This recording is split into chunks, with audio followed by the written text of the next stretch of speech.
Hello everyone, Farah Hanoun here, and I'm joined by Dan the Hangman Hooker, who's coming off a first round knockout over Gilbert Burns last night at UFC 226. Hey Dan, how's it going?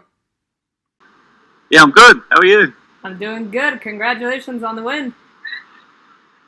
Thank you very much.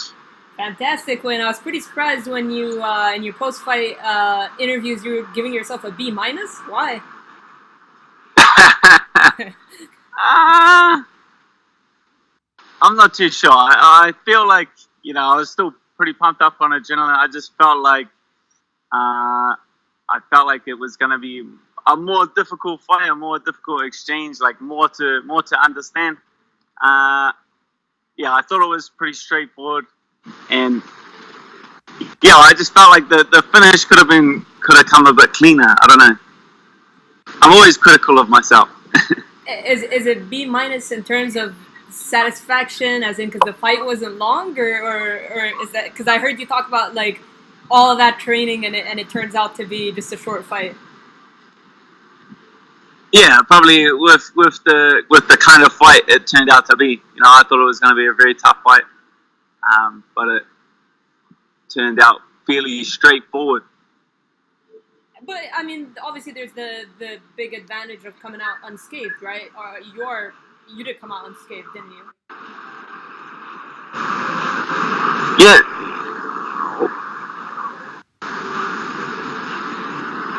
You still there? yeah. Yeah, you said so. You didn't like. Did you have any issues in training camp with bumps, bruises, anything like that, or did you feel 100%? No, I came out with nothing. So look, I'm ready to go. Sometimes I don't mind getting a bit beat up because then my body is kind of forced to have a bit of a rest. But the way it is now, I'm going to be back in the gym the day after I land back in New Zealand. So as soon as I can get a fight booked again, the better for me. All right, I see. I'll probably say this is the most disappointed I've ever heard a fighter in such a fantastic performance. I don't know. Um, yeah, like I was saying, I do this for the challenge. I do this to test myself. I do it as a test of character. So for me to not get that test, I feel like I'm missing out on what I came for, if you know what I mean. Yeah, yeah. No, but I understand. It's kind of like you know what you're capable of, and you've set it tough for a challenge, and it ended up being such a quick night for you. So it's just kind of like you're pumped up. Like, what's next? Like, I want that top 10, right? You were talking about wanting a top 10 opponent next. Yeah, definitely. I feel like even I'm not waiting around, top 15 or anything like that. I feel like I've deserved a top 10 opponent. That's tied for the third longest active Yep. UFC finish streak. So that's warranted. It's definitely warranted that I earn these top 10 spots. These are better performances than those guys have done against the guys that I've taken out. Absolutely. And you mentioned wanting to fight Anthony Pettis next. Now, of course, he's coming off of a win over Michael Chiesa. He's ranked number 12 now. I'd assume he'd probably enter the top 10 if, I don't know how the rankings usually work, but if you were to take Chiesa's spot, why does that Anthony Pettis fight interest you so much? And what did you think of his performance? I feel like it's a challenge. Like I watch Anthony Pettis, and he's a very skillful fighter, and that's someone I want to test myself against. We both fought on the same night. We both got out unscathed, and we're ready to go. So I feel like we can put that together fairly quickly, and I feel like that's a good fight for me. And what, like stylistically, break it down. Like, how would you see this fight with Anthony playing out? That's a bit of a mystery. I feel like the striking would be very interesting, and it would get a lot of fans excited. Especially, we're both strong in the same areas. We're both very offensive with our jiu-jitsu, both very offensive with our striking, looking for finishes in both. So we both match up fairly well. Like it's like a perfect matchup, and I feel like it'll just be a very exciting fight for the fans, and a very interesting fight for myself. Absolutely, and the UFC announced the second half of kind of 2018 schedule. They're going back. They're going to Adelaide December 1st. You seem like you're ready to go, though. Would you be? I know you probably wouldn't want to fight on that card, but are you hoping to maybe get even another fight before then? Yeah, that's 5 months away. There's no way in hell I'm waiting around 5 months. Like I can definitely get enough fight in before that next show in Adelaide in December. I see. And is there when would you like to get back in there? Obviously, they announced pretty much all the dates now. So, is there an event or a date you're targeting? I haven't looked at the schedule or the dates, but as soon as we can get this fight put together, like I'll be in contact with Sean Shelby today, and I'll be asking for that fight or asking for any fight. But I shoot high, and wherever the chips land, they land. I feel like when they update the rankings, I deserve a spot in the rankings, and my performances have outshone a lot of those other guys in number 10 to 15. I see, for sure. And this fight, International Fight Week, your teammate Israel Adesanya the night before had a phenomenal performance. I feel like, for people who know who he is and his background and what he's been doing, they're kind of on the hype train, or I don't like to call it that, but you know how it is when you start out your career. But I feel like last night or the night before, it was that kind of his coming out party. Those who were doubting him were like, right, even though he didn't get the finish, it was kind of like a masterful performance. How much did that motivate you before your fight? Yeah, that's like how me and Israel work. Like we're constantly feeding off each other and pushing each other and challenging each other, and trying to outdo the other one. So it motivates us to do better and better. Like I seen him do so well, and I knew that I had to do something better. I had to put on an amazing performance. So I don't get left behind, and he doesn't get too far ahead of me. So I gotta keep my name in the hat with Israel. That's awesome. And are you kind of jealous that he got to go 25 minutes and you only got a minute?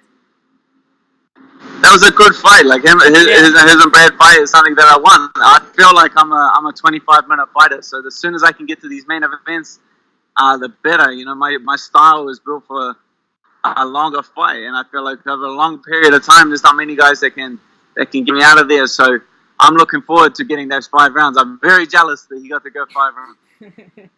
And tell me what the whole experience was like in Vegas. Obviously, such a massive weekend, International Fight Week. You had your teammate and very good friend fighting the night before headlining. What was the whole experience like?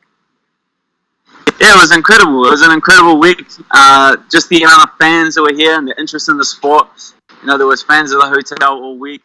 And to have all my team here, all my training partners, the PI and all working together, it was very inspiring. My teammates doing so well around me. Shane Young the week before. We got Alex Volkanovski next week. So my team is just, we're all up there and we're all doing well. And we're just all inspiring each other.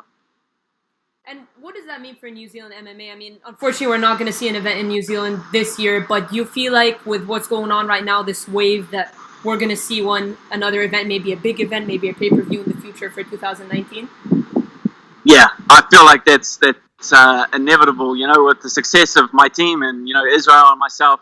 I feel like with the, Kiwi guys alone, we could sell out a show at Vector Arena and put a show on for the New Zealand fans, and it's a good way to thank them for all their support.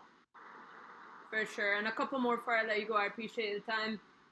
This move up to lightweight for you was so massive and successful. We always look at Robert Whittaker as that main example of how moving up in weight could help you out. I feel like now you're that example as well. 4 straight finishes. Just for people who just don't quite understand the importance of weight cutting and how much it can harm you. Someone like you who's been so successful, 4 straight finishes, you're looking better than ever. Just tell me the differences you feel from that move up to lightweight and how important it was for your career.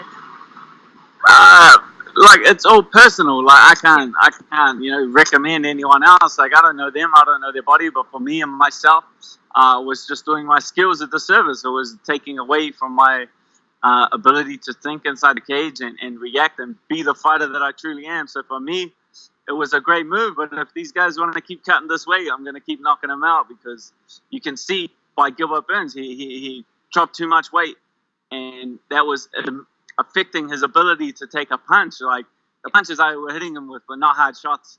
I just feel like he was still drained from the weight cut, and that was making him far more chinny.